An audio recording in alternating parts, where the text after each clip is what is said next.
알리사 노보트나의 실종은 갑작스럽게 일어났다. 한낮에 유치원 구내에서 완전히 닫힌 문 앞에서 어른들에 둘러싸인 채로 아무도 보지 못했고 아무도 듣지 못했으며 사건의 정황은 첫 순간부터 거의 불가능해 보였다. 오전 11시 5분 유치원 슬루네치코, 체코의 작은 도시 모스트. 맑은 날씨, 평범한 평일. 보육교사 야나 소쿠포바가 12명의 아이들을 데리고 산책을 나간다. 그녀의 말에 따르면 아이들 숫자를 여러 번 확인했다고 한다. 하지만 몇 분 후 명백해졌다. 3살 알리사 노보트나가 사라진 것이다. 바깥으로 나가는 문은 안쪽에서 걸쇠로 잠겨 있었다. 다른 출구는 없었다. 유치원 구내에도 카메라가 설치되어 있지 않았다. 알 수 있는 것이라고는 직원들의 증언뿐이었는데 그들의 말은 거의 즉시 서로 모순되기 시작했다. 신고를 받고 15분 후에 도착한 경찰은 몇 가지 이상한 점들을 발견했다. 수사관들이 첫 번째로 주목한 것은 유치원의 놀이터였다. 모래가 젖어 있었는데 마치 최근에 호스로 물을 뿌린 것 같았다. 이상했다. 지난 며칠간 날씨가 건조했고 비가 온 지 사흘이 넘었다. 범죄 수사 전문가들은 즉시 주목했다. 이는 의도적으로 흔적을 감추기 위해 행해진 것일 수 있다고. 알리사의 실종을 처음 신고한 보육교사 야나 소쿠포바는 당황하고 두려워하는 모습이었다. 그녀의 말에 따르면 알리사는 말 그대로 바로 옆에 있었는데 갑자기 사라졌다고 한다. 야나는 아이들 명단을 확인하느라 말 그대로 1분 정도만 고개를 돌렸다고 주장했다. 그녀의 목소리는 떨렸고 증언은 혼란스럽고 감정적이었다. 두 번째 직원인 테레자 고라코바는 반대로 절제되고 심지어 냉담하게 행동했다. 거의 무관심하게 그녀는 같은 말을 반복했다. 저는 아무것도 보지 못했습니다. 점심 준비를 하고 있었어요. 그녀의 증언은 변하지 않았고 외운 것처럼 들렸다. 수사관들은 이런 불일치를 주목하고 나중에 두 여성을 다시 만나기로 결정했다. 첫 번째 실제 단서 중 하나는 유치원문에서 대략 80m 떨어진 스투드니차 거리 건너편 개인주택의 감시 카메라 녹화였다. 카메라는 사건 당시 스투드니차 거리를 따라 천천히 움직이는 흰색 스코다 파비아를 포착했다. 차량 번호판은 부분적으로 진흙으로 가려져 있었지만 차종과 색깔은 명확히 구별되었다. 녹화는 즉시 경찰의 주목을 받았다. 실종 30분 후 목격자가 나타났다. 오전 11시경 유치원을 지나가던 지역 주민이었다. 그는 경찰에 유치원 울타리 근처에서 이상하게 행동하는 남성을 봤다고 말했다. 목격자는 얼굴을 보지 못했지만 낯선 사람을 키가 크고 마른 어두운 옷을 입은 아마도 중년의 남성으로 묘사했다. 그 남성은 울타리 너머로 여러 번 들여다보며 불안해하더니 스투드니차 거리 방향으로 빠르게 사라지다. 동시에 유치원 가장 가까운 이웃인 36세 페트르 코바르지크의 신원을 확인했다. 남성은 무직이었고 이전에 절도죄로 기소된 적이 있었다. 그의 집은 유치원에서 불과 100m 떨어져 있었다. 이웃들은 그의 행동에 대해 여러 번 불만을 제기했고 소규모 절도를 의심했다. 경찰은 신속히 그의 집에 도착했지만 코바르지크는 집에 없었다. 경찰 위원의 허가를 받아 집을 살펴봤지만 즉시 의심스러운 것은 발견되지 않았다. 몇 시간 후 코바르지크 상황이 명확해지기 시작했다. 기록과 지역 주민들의 증언을 확인한 결과 경찰은 전날 저녁 남성이 실제로 유치원 근처에 있었다는 것을 알아냈다. 하지만 알리사가 실종된 바로 그 순간 그는 사회복지사무소를 방문하고 있던 다른 지역에 있었다. 이는 문서와 직원들의 증언으로 확인되었다. 그가 사건에 연루되었다는 가설은 배제되었다. 코바르지크는 일시적으로 용의자 명단에서 제외되었다. 한편 시 경찰은 신비한 스코다 파비아를 찾기 위해 여러 순찰팀을 파견했다. 이 차량은 추정상 범인의 소유이거나 최소한 사건의 목격자였을 가능성이 있었다. 저녁이 되어 감시 카메라 확인의 첫 결과가 나왔다. 스코다 파비아는 단순히 유치원을 지나가기만 한 것이 아니었다. 사건 전 20분 동안 스투드니차 거리를 여러 번 천천히 지나가며 매번 유치원 입구 근처에서 속도를 늦췄다. 마지막으로 목격된 것은 바로 11시 5분. 알리사가 실종된 정확한 순간이었다. 그 후 차량은 급히 가속하며 모퉁이 너머로 사라지다. 차량의 경로는 부분적으로만 복원되었다. 스코다가 마지막으로 포착된 것은 유치원에서 약 600m 떨어진 빌리나 강다리 근처의 시 감시 카메라에서였다. 차량의 이후 경로는 알려지지 않았다. 수사는 새로운 국면을 맞았다. 이제 사건의 핵심 요소는 신비한 차량과 그 운전자 찾기가 되었다. 페트르 코바르지크의 알리바이가 경찰에 의해 확인된 후 그는 더 이상 알리사 노보트나 실종의 직접적인 가해자로 여겨지지 않았다. 하지만 이 사람에 대한 의혹은 남아 있었다. 몇 가지 사실들이 여전히 전체적인 그림으로 맞지 않았고 코바르지크 자신의 행동이 의문을 제기했기 때문이다. 사건 다음 날 경찰은 페트르의 이동 경로를 더 자세히 조사하기로 결정했다. 아침에 버스 회사로부터 정보가 들어왔다. 모스트에서 60km 떨어진 우스티나드라뱀 시행 버스표가 확인되었다. 역의 카메라 기록은 코바르지크가 10시 45분, 알리사 실종 약 20분 전에 개인 버스표를 구매했음을 확인해 주었다. 그의 신원은 신분증으로 확인되었다. 형식적으로는 이것으로 충분했고 그에 대한 주요 의혹을 일시적으로 벗길 수 있었다. 하지만 수사관들을 당황하게 한 한 가지 상황이 있었다. 표 구매와 실제 버스 출발 사이의 시간은 유치원으로 짧게 돌아갔다가 다시 역으로 돌아올 수 있을 만큼 충분했다. 게다가 그의 집에서 유치원까지는 불과 100m 정도였다. 상황을 더 잘 이해하기 위해 경찰은 코바르지크의 거주지를 다시 방문했는데 이번에는 철저한 수색에 대한 공식 허가를 받고 왔다. 첫눈에는 집 자체에 의심스러운 것이 없었다. 평범한 가구, 소박한 생활 조건, 사치품이나 범죄와의 연관성을 시사하는 물건들이 없었다. 하지만 경찰의 주의를 끈 것은 다락방이었다. 바닥에 오래된 물건들과 낡은 가구 옆에 수사관 프란티셰크 베네시는 구석에 조심스럽게 숨겨진 인형을 발견했다. 인형의 드레스에는 AN이라는 이니셜이 뚜렷이 수놓여 있었다. 이전에 기소된 적이 있는 남성에게서 그런 물건을 발견한 사실은 즉시 수사의 흐름을 바꿔놓았다. 경찰은 즉시 인형을 범죄수사 감정에 보냈다. 다음 밤은 긴장된 기다림으로 가득했다. 수사관들은 코바르지크에 대한 결정적인 증거를 얻기를 희망했다. 하지만 아침의 감정 결과는 예상치 못한 반전을 가져왔다. 인형에서 미상의 여성 DNA가 발견되었다. 알리사 자신의 것은 아니었다. 발견과 감정 결과에 대한 소식은 경찰 직원들 사이에 빠르게 퍼졌다. 누군가는 이미 이 흔적을 우연의 일치로 여겼고 누군가는 더 깊이 파보자고 주장했다. 범죄 수사관들은 인형이 완전히 다른 사람의 것일 수 있고 코바르지크에게 우연히 온 것일 수 있다고 추정했다. 하지만 이는 또 다른 이상함을 강조할 뿐이었다. 가족 없이 혼자 사는 남성이 왜 다락방에 그런 물건을 보관하고 있었을까? 한편 다른 수사관들은 알리사 실종 당일 코바르지크의 경로 세부 사항을 계속 조사했다. 시감시 카메라 확인 결과 표를 구매한 후 남성이 잠시 역에서 나갔다가 다시 돌아온 것이 확인되었다. 이는 그가 필요한 시간에 유치원 근처에 나타날 가능성을 확인해 주었다. 경찰은 지역 주민들을 다시 조사했다. 거리 이웃들은 코바르지크를 내성적이고 비사교적인 사람으로 묘사했으며 대부분의 시간을 집에서 보내거나 거리에서 행인들을 관찰하며 보낸다고 했다. 이웃 중 한 명은 사건 몇 주 전부터 남성이 명확한 이유 없이 유치원 울타리 근처에 더 자주 나타나 시간을 보냈다고 언급했다.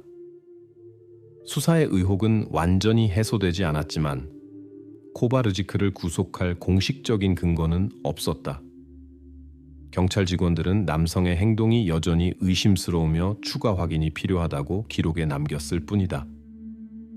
인형에서 DNA가 발견된 여성의 신원도 여전히 미상이었고, 수사관들은 그녀를 찾아 페트르 코바르지크 주변의 이상함 중 적어도 일부를 설명할 수 있기를 바라며 병행 수사하기로 결정했다. 한편 알리사 노보트나의 부모인 토마시와 카테리나는 이 시기 경찰에게 쉴 틈을 주지 않으며 수색을 가속화하고 주변의 모든 의심스러운 사람을 확인하라고 요구했다. 실종자의 가족은 목격자가 울타리에서 본 남성과 코바르지크가 동일 인물이라고 확신했다. 하지만 이를 직접적인 증거로 입증하는 것은 아직 불가능했다. 경찰은 코바르지크를 소극적 감시해두기로 결정했으며 공식적인 기소를 할 수는 없었지만 용의자 지위를 유지시켰다. 수사는 점차 초점을 바꿔 알리사와 그녀의 가족 환경에 대한 연구를 심화하려고 계획했다. 하지만 다락방의 이상한 인형과 그 위에서 유전물질이 발견된 신비한 낯선 여성을 아무도 잊지 않았다. 수사는 계속되었고 점차 확인 대상자의 범위를 넓혀갔다. 하지만 페트르 코바르지크의 이름은 여전히 많은 불일치와 의문이 맴도는 주요 인물 중 하나로 남아있었다. 수사는 페트르 코바르지크와 관련된 실마리를 놓지 않았지만 동시에 주인은 이야기의 다른 측면, 알리사 노보트나 가족의 환경으로도 옮겨갔다. 경찰이 알리사 부모의 사생활을 더 깊이 파고들수록 더 많은 불일치와 의심스러운 세부 사항들이 드러났다. 실종된 알리사의 부모인 토마시와 카테리나 노보트니는 처음에는 완전히 평범한 가족으로 보였다. 전문 엔지니어인 토마시는 완벽한 평판을 가진 사람으로 수색 첫 순간부터 경찰을 적극적으로 도왔다. 카테리나는 작은 지역 회사에서 회계사로 일했고 역시 항상 기꺼이 수사관들과 소통했다. 하지만 알리사 실종 이틀 후 경찰은 가족이 조심스럽게 숨기고 있던 정보와 마주하게 되었다. 4월 14일 이른 아침, 재조사 과정에서 감독관 프란티셰크 베네시는 토마시에게 그나 그의 아내가 최근에 어떤 위협을 받았는지 물었다. 남성의 반응은 비정상적이었다. 먼저 그는 침묵했다가 불과 2일, 주일 전 알리사 실종 전에 그의 개인 이메일로 몇 통의 이상한 편지가 왔다고 마지못해 인정했다. 발송자는 기밀성과 데이터 보호로 유명한 익명의 스위스 서비스인 프로톤메일을 사용했다. 첫 번째 편지에는 짧은 문구가 있었다. 알리사를 유치원에서 데려가야 합니다. 즉시 하세요. 편지는 진지하게 받아들이기에는 너무 일반적으로 보였기 때문에 토마시는 즉시 그것을 삭제했고 평범한 스팸으로 여겼다. 하지만 이틀 후 두 번째 메시지가 도착했는데 이번에는 더 강하게 쓰여 있었다. 딸을 유치원에서 데려가세요. 이것이 마지막 경고입니다. 남성은 다시 경고를 무시하기로 선택했으며 이것이 누군가의 나쁜 농담이나 협박 시도라고 생각했다. 수사관의 질문에 왜 즉시 위협을 경찰에 신고하지 않았는지 묻자 토마시는 냉정하고 솔직하게 답했다. 그는 가족에게 공포를 퍼뜨리고 싶지 않았고 자신의 가족이 심각한 적을 가질 수 없다고 절대적으로 확신했다. 새로운 정보를 바탕으로 경찰은 즉시 전자편지 확인을 시작했다. 컴퓨터 전문가들은 편지들이 실제로 익명 서버 프로톤메일을 통해 발송되었으며 발송자를 직접 추적하는 것은 불가능하다고 확인했다. 하지만 경찰은 작업을 계속하며 깊은 IP 추적을 시작해 어떤 디지털 단서라도 찾으려고 했다. 동시에 수사는 토마시의 직업 활동에 주목했다. 곧 알리사 실종 2주 전에 그가 엔지니어링 회사 동료인 사시비 세 로베르트 가이도 씨와 공개적인 갈등에 빠졌다는 것이 밝혀졌다. 갈등의 원인은 토마시가 개발한 새로운 장치에 대한 특허였다. 로베르트는 엔지니어가 자신의 아이디어를 사용했다고 생각하며 특허 저작권에 이의를 제기하려고 했다. 만남은 격렬한 논쟁으로 끝났고 회사의 여러 직원이 이를 목격했다. 로베르트 가이도 씨가 바로 알리사 실종 당일에 휴가를 떠났다는 것이 밝혀진 후 경찰의 의혹이 강화되었다. 수사관들은 갈등이 위협의 동기가 될 수 있고 아마도 사건과 연관이 있을 수 있다고 추정하며 가이도 씨의 긴급 조사를 하기로 결정했다. 하지만 엔지니어 가이도 씨가 익명 편지의 배후에 있을 수 있다는 가설은 곧 의심스러워 보이기 시작했다. 조사 과정에서 로베르트 자신은 위협과 알리사 실종 소식에 진심으로 놀란 모습을 보였고 기꺼이 경찰에게 자신의 이메일과 업무용 컴퓨터에 대한 액세스를 제공했다. 그의 연루를 시사하는 어떤 흔적도 발견되지 않았다. 한편 편지의 IP 추적 결과가 경찰 전문가들에게 제공되었다. 이 결과들은 수사 방향을 완전히 바꿔 놓았다. 편지들이 유치원 슬루네치코와 직접적으로 인접한 공용 와이파이 접속점을 통해 발송되었다는 것이 밝혀졌다. 이 사실은 편지 발송자가 누구든 알리사 실종 장소와 물리적으로 가까이 있었다는 것을 명확하게 보여주었다. 이제 위협이 실제였다는데 의심의 여지가 없었다. 하지만 발송자의 동기는 여전히 이해할 수 없었다. 노보튼이 가족은 부유하지 않았고 직장에서의 사소한 다툼을 제외하고는 심각한 갈등이나 빚이 없었는데 이는 그런 강한 경고나 더 나아가 행동에 전혀 맞지 않았다. 경찰은 위협이 부모들을 위한 일종의 함정일 수도 있다고 배제하지 않았는데 수사를 다른 방향으로 돌리기 위해서였다. 다시 말해, 이는 지금까지 많은 가설들 중 또 다른 그림자에 불과했다. 그럼에도 불구하고 새로운 발견은 경찰로 하여금 수사 전략을 상당히 바꾸게 했다. 유치원 주변 지역을 다시 조사하기로 결정했는데 이번에는 위협 발송자가 남겼을 수 있는 어떤 물리적 증거라도 찾는 데 초점을 맞췄다. 페트르 코바르지크는 여전히 감시해에 있었고 경찰은 그를 용의자에서 제외하는 것을 서두르지 않았다. 하지만 이제 수사에 새로운 미지의 인물이 나타났는데 그는 명백히 노보튼이 가족을 감시하고 있었고 수사관들이 추정했던 것보다 훨씬 가까이 있을 수 있었다. 5일간의 긴장된 수색은 결과를 주지 않았다.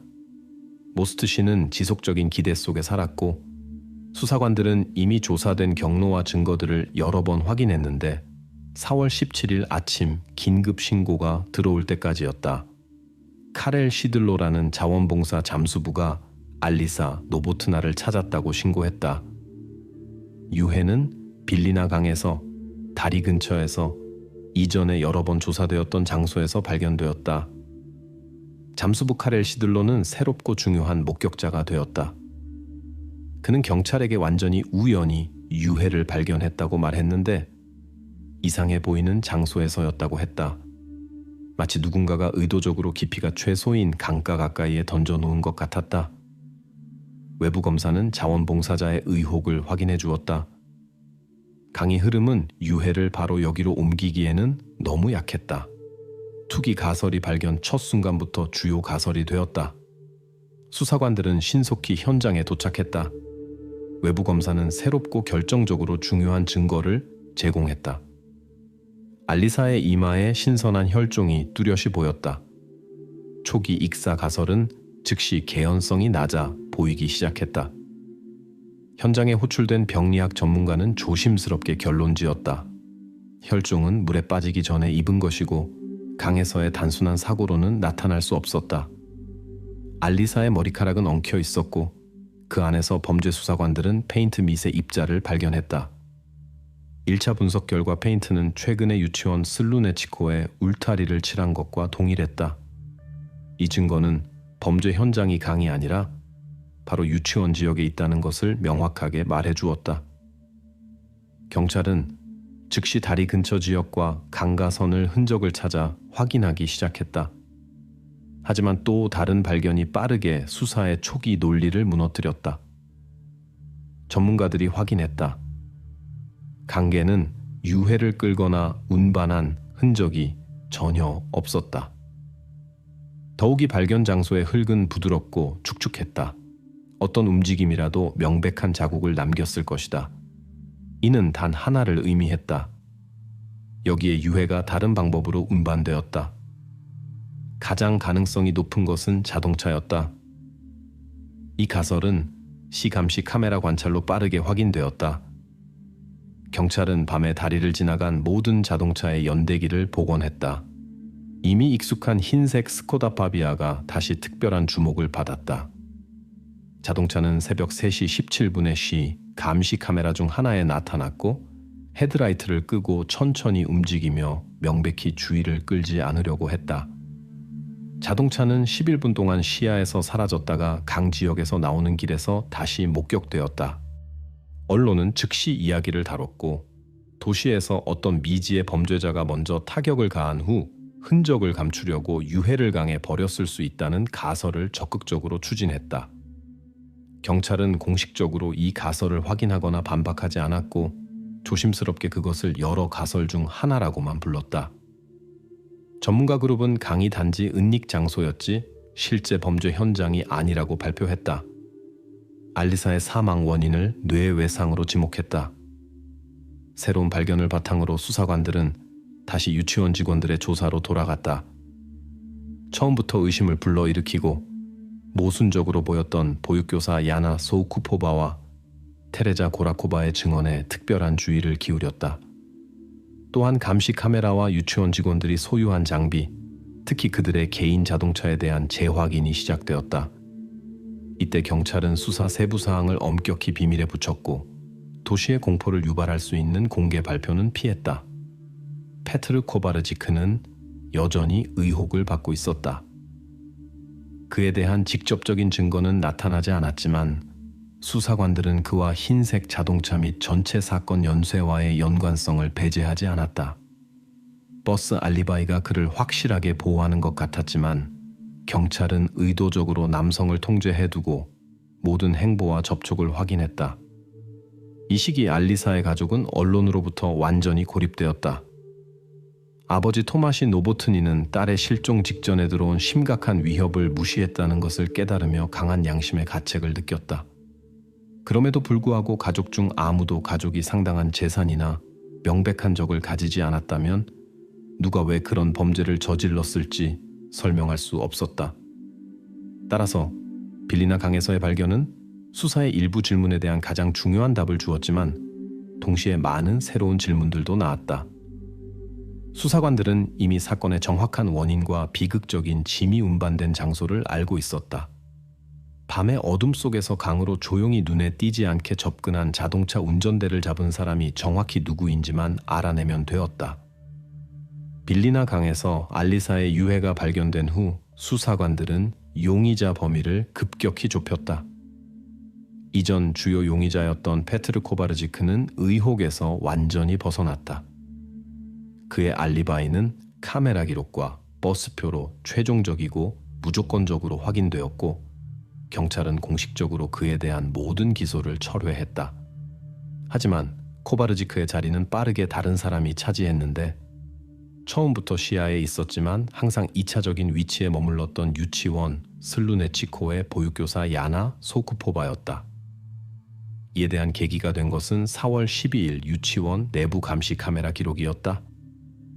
오전 10시 55분부터 11시 15분까지 야나는 갑자기 정확히 9분 동안 화면에서 사라지는데 그녀 자신의 말에 따르면 그 시간 내내 아이들 그룹과 함께 있었다고 했다. 수사관들은 유치원 인터폰 시스템 로그를 확인했고 알리사 실종 1분 전에 얀에게 배정된 전자키로 지하실 문이 열렸다는 것을 알아냈다. 경찰의 질문에 근무 시간에 지하실에서 정확히 무엇을 했는지 묻자 야나는 빠르지만 매우 불확실하게 답했다.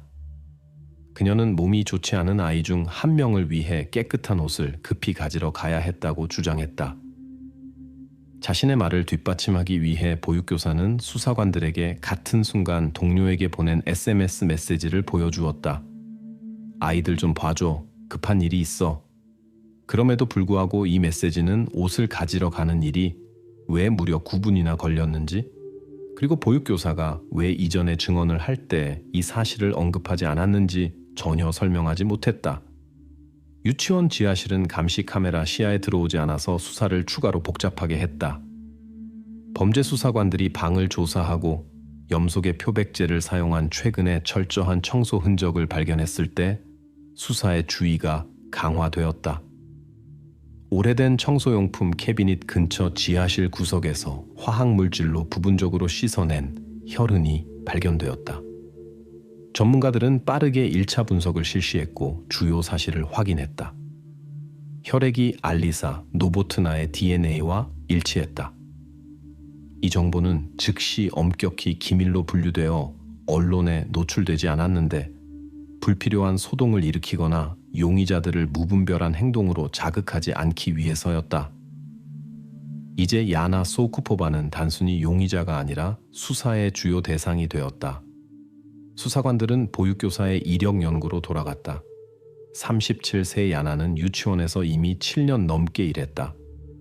동료들은 그녀를 긍정적으로 평가하며 책임감 있고 친절하다고 불렀다. 그럼에도 불구하고 곧 집단 내에 숨겨진 문제들이 있다는 것이 명확해졌는데 이에 대해서는 소리내어 말하는 것을 선호하지 않았다. 야나 자신은 알리사의 실종에 대해 아무것도 모른다고 고집스럽게 주장했고 그날 자신의 행동을 오로지 다른 아이의 건강에 대한 염려로만 정당화하려고 했다. 하지만 조사 과정에서 경찰은 그녀가 무언가를 숨기고 있다는 인상을 받았다. 그녀의 답변은 회피적이고 때로는 모순적이었으며 행동은 눈에 띄게 불안했다. 이는 비극적 사건에 연루되지 않은 사람치고는 이상해 보였다. 경찰은 알리사의 유해 발견 전날 밤 야나의 이동을 주의 깊게 조사했다. 그 순간 빌리나 강에서의 그녀의 존재에 대한 직접적인 증거는 없었지만 스코다 파비아 자동차의 미해결 수수께끼가 남아있었다. 수사관들은 야나가 바로 그런 차를 가지고 있다는 것을 확인했다. 전문가들은 유해 운반에 그녀가 참여했음을 확인하거나 배제할 수 있는 흔적이 있는지 그녀의 자동차를 확인하기로 결정했다. 하지만 이 감정의 결과는 아직 많은 경찰 직원들에게도 비공개 상태였다. 수사관들은 또한 야나의 동료인 테레자 고라코바를 조사했지만 그녀의 증언은 어떤 명확성도 주지 않았다. 테레자는 사건 순간에 실제로 야나로부터 메시지를 받았다고 주장했지만 그녀가 정확히 왜 그룹을 떠났고 왜 그렇게 오랫동안 부재했는지 몰랐다고 했다. 테레자는 차갑게 행동했고 불필요한 감정 없이 마치 사건에서 자신의 역할에 대한 어떤 추정으로부터도 거리를 두려고 노력하는 것 같았다. 한편 언론은 미지의 마니악이 범죄를 저지르고 흔적을 감추려고 했다는 가설을 계속 적극적으로 논의했다. 경찰은 공식적으로 이 가설을 반박하지 않았지만 수사의 주요 초점은 유치원 직원들에게 남아 있었다.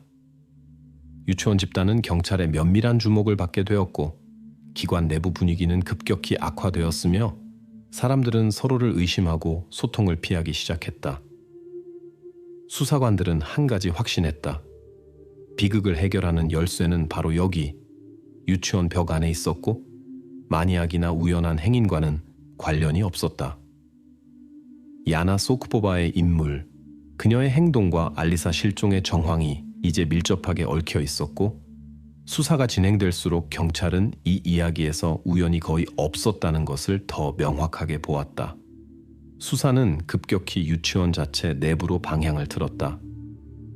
야나 소쿠포바가 경찰의 주요 관심 대상이 된 순간부터 직원들 사이의 분위기는 현저히 긴장되었다. 외부적으로는 비극적 사건의 일반적인 수사처럼 보였지만 경찰은 빠르게 이 긴장이 단순한 걱정이 아니라는 것을 알아챘다. 그것은 더 큰 무언가를 숨기고 있었다. 4월 23일 내무부는 유치원 슬루네치코의 모든 문서와 재정 활동에 대한 대규모 점검을 시작했다. 처음에 그런 결정은 표준 절차로 보였지만 집단의 반응은 예상치 못하게 고통스러웠다. 직원들은 폐쇄적으로 행동했고 한마디로 말했으며 직접적인 답변을 피했는데 마치 불필요한 말이나 잘못된 시선을 두려워하는 것 같았다. 이런 불안은 경찰에게 직원들의 익명 집단 채팅에서 만들어진 짧은 전화통화 오디오 녹음이 전달된 후 특히 강화되었다. 녹음에서 여성 목소리가 이런 문구를 말했다. 중요한 것은 하나의 버전을 고수하는 것입니다. 아무도 불필요한 말을 하지 마세요. 수사관들은 신속히 말한 사람의 신원을 확인했다. 그것은 유치원 원장인 파블라 이르지코바였는데 이전의 수사 시야에 들어오지 않았던 경험 많은 관리자였다. 경찰은 즉시 이르지코바를 면담에 불렀고 그 과정에서 원장은 이것이 실제로 자신의 목소리라고 인정하지 않을 수 없었다. 그녀는 유치원 직원들에게 외부인들, 특히 언론과의 대화를 제한하라고 요구했다고 확인했다. 하지만 파블라는 어떤 은닉이나 수사, 사실 왜곡 시도를 염두에 두었다는 것을 단호히 부인했다. 그녀의 말에 따르면 이는 오직 부모들과 대중 사이에 공포를 유발하지 않기 위해서였다. 하지만 원장을 조사로 부른 직후 언론의 유치원에서 재정 문서 위반이 발견되었다는 정보가 나타났다는 또 다른 상황이 발생했다. 언론은 기관을 위한 식품과 자료 구매 시 돈을 훔쳤을 가능성에 대해 썼고 이런 사건들을 알리사의 실종과 연결하며 납치가 다른 부정행위를 숨기기 위한 주의 전환 작전일 수 있다고 추정했다. 원장 이르지코바는 그런 기소를 완전히 거부했다. 그럼에도 불구하고 내무부는 신속히 지난 1년 반 동안 유치원이 체결한 모든 구매, 지불, 계약을 점검했다. 전문가들은 모든 서명, 모든 인수 증명서를 주의 깊게 확인했고 곧 공식적으로 발표했다. 재정 위반은 발견되지 않았다. 언론이 확산시킨 가설은 완전히 관련성을 잃었다.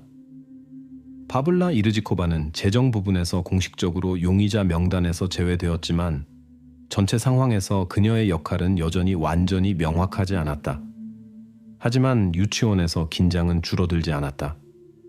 집단은 여전히 겉보기 평온을 유지했지만 내부적으로는 명백히 갈등이 고조되고 있었다. 직원들은 사건에 대한 대화를 지속적으로 피했고 그룹을 지어 다녔으며 지속적으로 서로를 살폈는데 마치 누가 먼저 침묵 약속을 위반할지 이해하려고 하는 것 같았다. 특히 긴장해 보인 것은 야나 소우쿠포바였다. 경찰의 공식 발표에 따르면 수사가 완료되지 않았고 아직 최종 기소가 없다고 했지만 그녀는 매일 더욱 피곤하고 짜증내는 모습이었다. 동료들과의 소통은 거의 완전히 중단되었다. 소우쿠포바는 정확히 지정된 시간에 와서 빨리 자신의 의무를 수행하고 즉시 떠났으며 가장 가까운 동료들과의 대화도 피했다. 수사관들은 유치원 집단이 필사적으로 기관의 평판을 보존하려고 한다고 느꼈다. 이것이 오직 직업적 윤리 때문인지 아니면 직원들이 뭔가 심각하게 두려워하는 것인지 이해할 수 없었다. 유치원 모든 직원의 개인 파일 점검은 명백한 결과를 주지 않았지만 경찰은 일부 직원들이 함께 수년간 일했고 그들 사이에 비공식적인 충성이 존재한다고 주목했다. 한편 이전의 유치원 지하실에서 발견된 흔적들이 더욱 중요해졌다. 범죄 수사관들은 염소계 표백제 잔여물과 청소 흔적이 신선했고 명백히 증거를 파괴할 목적으로 만들어진 것이라고 명확히 했다. 집단에서 경찰의 직접적인 질문에 대해 동일하게 답했다. 지하실에 접근할 수 있는 것은 원장, 보육교사, 청소부를 포함해 몇 명뿐이었다. 이르지코바 자신은 알리사 실종 당일 지하실에 전혀 가지 않았고 누가 거기 있을 수 있었는지 몰랐다고 확인했다. 재정 위반 가설의 종료에도 불구하고 경찰은 다른 방향들의 적극적인 점검을 계속했다. 다음 단계는 야나 소쿠포바의 자동차를 포함해 유치원 직원들의 이동에 대한 이전에 알려지지 않은 세부 사항을 보여줄 수 있는 두켈스카 거리의 외부 감시 카메라 점검이 발표되었다. 최종 답 찾기는 점점 더 바로 이 방향으로 이동했다. 수사관들은 조심스럽게 계속 행동했는데 어떤 기소든 확실한 증거로 뒷받침되어야 한다는 것을 이해했기 때문이다. 하지만 직원들의 불안과 공통 노선을 유지하려는 명백한 노력이 수사를 점점 더 경계하게 했고 그들이 경찰에게 알리기를 두려워하는 무언가를 알고 있거나 의심하고 있다고 추정하게 했다. 4월 25일 아침 경찰서 내 두켈스카와 스투드니차 거리 교차로에 위치한 개인 주택의 감시 카메라에서 새로운 비디오 녹화가 들어왔다. 이 카메라는 집이 일시적으로 무인이었기 때문에 이전의 수사 시야에서 벗어나 있었다. 4월 12일 녹화를 주에 깊게 연구했고 몇 시간 후 경찰은 가장 중요한 발견을 했다. 오후 10시 34분에 촬영된 녹화에서 국가번호 161 5893의 흰색 스코다 파비아가 명확히 보인다. 자동차는 빌리나 강 방향으로 이어지는 사람이 다니지 않는 길을 따라 천천히 움직이고 있다. 번호로 확인한 결과 즉시 소유자가 밝혀졌다. 유치원 보육교사 테레자 고라코바였다. 이 발견은 즉시 그녀를 수사의 핵심 인물 중 하나로 만들었다. 이 순간까지 테레자는 거의 수사의 주목을 받지 않았고 더 감정적이고 불안한 동료 야나 소우쿠포바의 그늘에 머물렀다. 고라코바는 차갑고 거리를 두며 행동했고 명백한 불안 징후를 전혀 보이지 않았는데 이전에는 그녀가 경찰의 적극적인 주의를 피할 수 있게 해주었다. 같은 날 수사관들은 테레자를 긴급조사에 불렀다. 질문은 하나였다. 왜 그녀가 늦은 저녁에 실질적으로 아무도 사용하지 않는 경로로 강 방향으로 갔는가? 여성은 차분하고 자신 있게 보였으며 자신의 늦은 외출을 단순한 일상적 상황으로 설명했다. 아픈 고양이를 늦은 시간에 진료하는 수의사에게 급히 데려가야 했다고 했다. 이야기는 설득력 있어 보였지만 수사관들은 즉시 확인하기로 결정했다. 경찰 순찰대가 도시 외곽의 수의과 병원으로 갔다. 수의사는 테레자와 그녀의 동물을 실제로 알고 있다고 확인했지만 그날 밤 어떤 진료도 없었다고 즉시 알렸다. 더욱이 수의과 진료소는 매일 정확히 오후 8시에 문을 닫고 늦은 시간에는 가장 긴급한 환자도 받지 않는다고 했다. 고양이를 위한 병원 방문 가설은 1시간 내에 완전히 무너졌다. 이후 경찰은 테레자에게 그녀의 가설이 확인되지 않았다고 알렸다. 이 소식을 들은 여성은 얼굴색이 전혀 변하지 않았고 즉시 침묵했으며 자신에게 불리한 증언을 하지 않을 권리를 사용했다.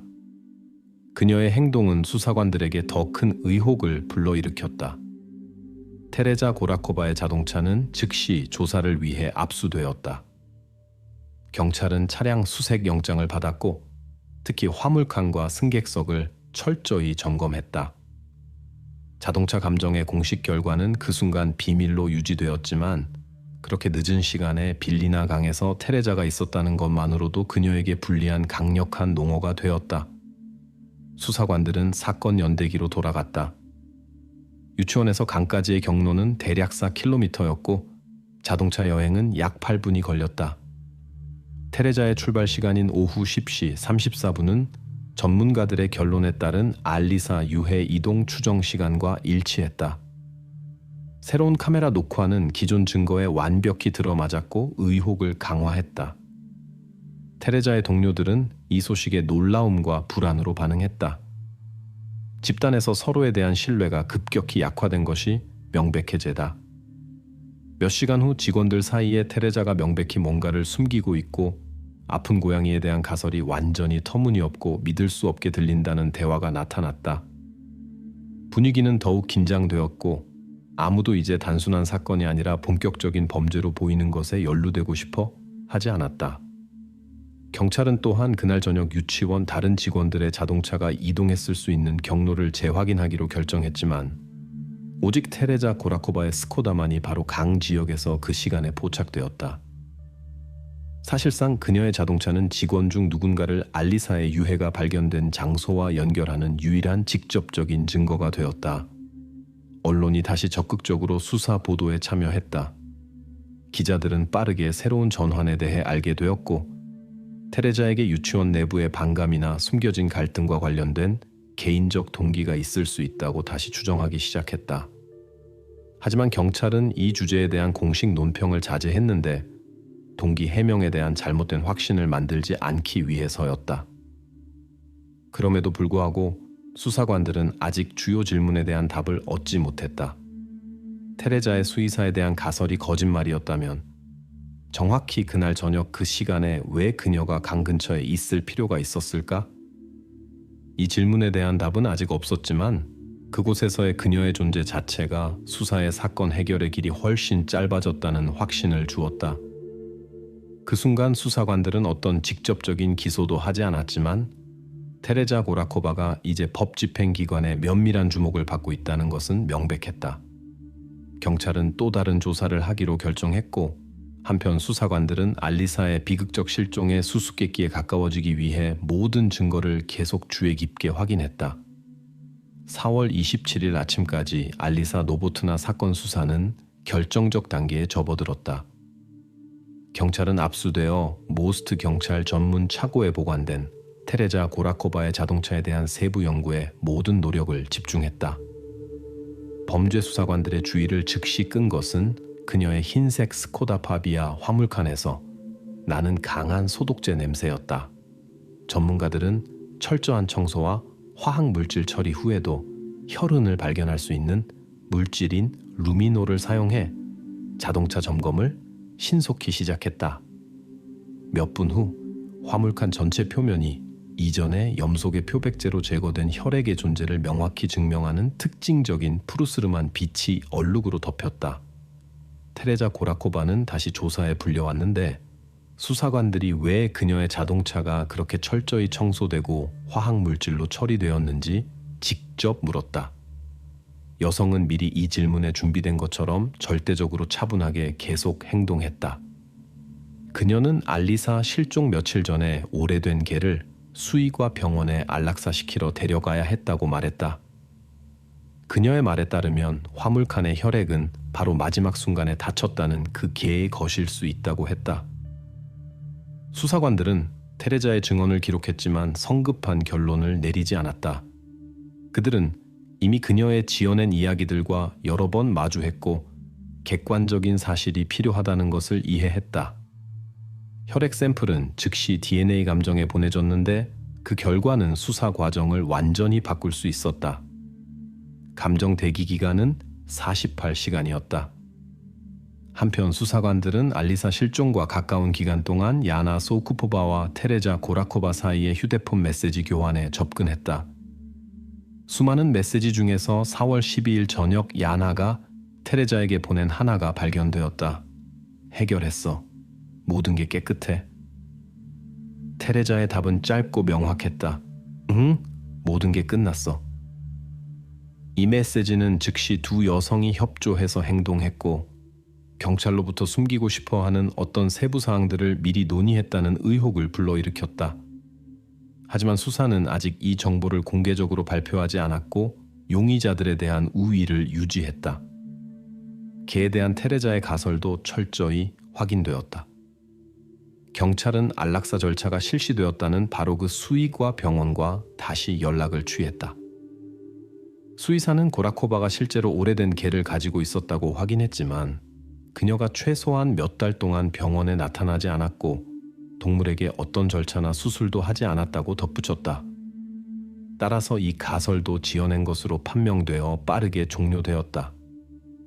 유치원 집단은 이 시점에서 이미 사실상 두 보육교사와의 소통을 중단했다. 모든 직원이 테레자와 야나와의 접촉을 피했고 기관 내부 분위기가 너무 긴장되어 일부는 자발적으로 병가를 내거나 심지어 사건에서 거리를 두기 위해 퇴사하기 시작했다. 48시간 후 감정 결과가 나왔다. 범죄 수사관들의 결론은 명확하고 확실했다. 스코다 파비아 화물칸에서 발견된 혈액은 인간의 것이었다. 유전자 프로필은 샘플이 여성이고 미성년자의 것임을 확인했다. 전문가들은 혈액이 알리사 노보트나의 것일 수 있다고 거의 의심하지 않았지만 이에 대한 공식 결론은 아직 언론에 발표되지 않았는데 불필요한 공포를 유발하거나 용의자들의 도주를 촉진하지 않기 위해서였다. 이제 수사는 테레자 고라코바를 비극적 사건과 직접 연결하는 구체적인 증거를 가지게 되었다. 테레자 자신이 연루를 계속 부인하고 무죄를 주장했지만 그녀의 지위는 주요 용의자로 바뀌었다. 이때 수사관들은 여전히 발언에서 조심스러움을 유지했고 공개적으로 최종 결론을 피했다. 야나와 테레자 사이의 SMS 교환의 존재는 상황을 더욱 복잡하게 했다. 명백히 두 여성이 함께 행동했지만 그들의 공통 계획과 동기는 아직 일반 대중과 언론에게 닫혀 있었다. 그럼에도 불구하고 경찰에게는 명확했다. 그날의 사건들은 미리 계획된 성격을 띠었고 알리사의 실종에는 어떤 우연도 없었다. 수사는 공식적인 기소 제기와 용의자 구속영장 작성을 위한 자료 준비를 시작했다. 하지만 최종 결정까지는 하나로 모아야 할 세부 사항들이 남아 있었다. 경찰은 이러한 행동의 세부 사항을 주의 깊게 숨겼고 용의자들이 수사의 다음 단계를 예측할 어떤 기회도 남기지 않았다. 수사의 종료가 가깝다는데 아무도 의심하지 않았다. 하지만 수사관들만이 테레자의 외적 평온과 확신에 찬 부인 뒤에 더 큰 무언가가 숨어 있고 바로 그것이 곧 이 비극의 주요 질문에 최종 답을 줄 것이라는 것을 알고 있었다. 5월 초까지 수사는 2022년 4월 12일 유치원 슬루네치코에서 일어난 사건들의 연쇄를 완전히 복원할 충분한 기반을 가지게 되었다. 법의학 전문가들과 수사관들은 종합적인 재구성을 실시했다. 발견된 모든 증거들이 대조되었다. 유치원 지하실의 혈흔, 테레자 고라코바, 자동차 화물칸의 동일한 흔적, 빌리나 강에서 그녀의 차를 포착한 카메라 기록, 프로톤 메일을 통한 위협 편지의 IP 주소가 바로 유치원으로 이어지는 것, 그리고 마지막으로 유치원 직원들의 집단 채팅에서 기록된 전화 통화, 바로 마지막 사실이 최종 결론을 내리는데 도움이 되었다. 공통 버전을 고수하라는 지시를 한 전화의 주체는 보육교사 야나 소우쿠포바였다. 수집된 증거들의 압박하에 사건의 그림이 최종적으로 명확해졌다. 그날 오전 11시경 알리사 노보트나는 유치원 놀이터에서 놀고 있었다. 비극적인 우연의 일치로 보육교사 야나 소우쿠포바가 부주의하게 돌아서면서 금속 가로대에 걸려 그것이 떨어져 알리사의 머리 부분을 쳤다. 낙하는 치명적이었다. 결과를 두려워한 야나는 의료진의 도움을 기다리지 않고 사건을 숨기기로 결정했다. 같은 날 오후 10시경 야나와 테레자 사이에 경찰의 공식 요청으로 통신사 중 하나가 녹음한 전화 통화가 있었다. 통화에서 야나의 명확하고 확실한 말이 들렸다. 드러나면 우리가 감옥에 간다. 이후 두 보육교사는 공동으로 유해와 증거를 없애기로 결정했다. 전문가들은 후속 행동을 정확히 재구성했다. 약 14kg 무게의 알리사의 시신은 검은 봉지에 넣어져 카메라가 없는 서비스 출구를 통해 운반되어 테레자가 소유한 스코다 파비아의 화물칸에 실렸다. 4km이고 약 8분의 운전이 걸리는 빌리나 강까지의 경로는 감시 카메라 기록과 완전히 일치했다. 추가 확증은 지하실에서 발견된 물증이 되었다. 유치원 울타리와 완전히 일치하는 특징적인 페인트 흔적이 있는 알리사의 재킷. 염속의 표백제로 처리된 지하실이 이 모든 연쇄의 출발점이 되었다. 2022년 5월 3일 경찰은 보육교사들 체포에 대한 공식 영장을 받았다. 첫 번째로 야나 소우쿠포바가 구속되었다. 경찰을 보자 그녀는 급격히 얼굴색이 변했고 끓는 물이 든 주전자에 던져 넣으면서 자신의 휴대폰을 파괴하려고 시도했다. 하지만 수사관들이 빠르게 장치를 꺼내 메시지 교환을 물적 증거로 보존했다. 테레자 고라코바는 몇 분 후 집에서 구속되었다. 여성은 차분하게 행동했고 조용히 경찰의 요구를 따랐으며 저항하려는 시도를 하지 않았다. 수사에서 여성들은 침묵을 지켰고 자백 증언을 거부했으며 변호사를 요구했다. 사건은 2022년 9월 14일 법정에 넘겨졌다. 검찰은 야나 소우쿠포바의 행동을 과실치사와 범죄 은닉 시도로 테레자 고라코바를 은닉과 방조에서의 공범으로 규정했다. 재판은 2022년 11월 22일까지 계속되었다. 수집된 모든 자료, 증거, 증인 증언을 검토한 결과 법원은 최종 판결을 내렸다. 야나 소우쿠포바는 과실치사 유죄 판결을 받고 10년의 자유박탈형을 선고받았다. 공범과 범죄 은닉 유죄 판결을 받은 테레자 고라코바는 8년의 구금형을 받았다. 재판 자료는 부분적으로 기밀 처리되었고 수사는 많은 질문에 답하지 않았다. 공식적으로 확인된 것은 마니악 가설과 페트르 코바르지크에 대한 의혹이 최종적으로 반박되고 문서상 종료되었다는 것뿐이었다. 마지막 공판은 무거운 침묵으로 끝났다. 알리사의 부모인 토마시와 카테리나 노보트니는 남은 유일한 질문에 대한 답을 얻지 못했다. 그들은 피고인들에게 물었다. 자동차가 유치원을 떠날 때 알리사는 살아있었나요? 답은 없었다. 알리사의 정확한 사망 시간에 관한 자료는 지금까지 기밀 분류해 있다. 또한 미성년자와 함께 일할 수 있는 유치원 직원들의 허가에 관한 체코 교육부의 내부 점검도 기밀 처리되었다. 알리사 노보트나 사건은 모스트시 역사에 지난 수십 년간 가장 시끄럽고 무거운 비극 중 하나로 남았다. 재판 결정은 이 사건의 마지막 공식적인 종료점이 되었지만 보육교사들의 행동 동기에 빛을 비출 수 있었던 많은 정황들은 엄격한 기밀 인장해 닫힌 비밀로 남았다. 비극은 판결로 끝났고 그 뒤에 말과 설명을 위한 자리가 없는 침묵을 남겼다.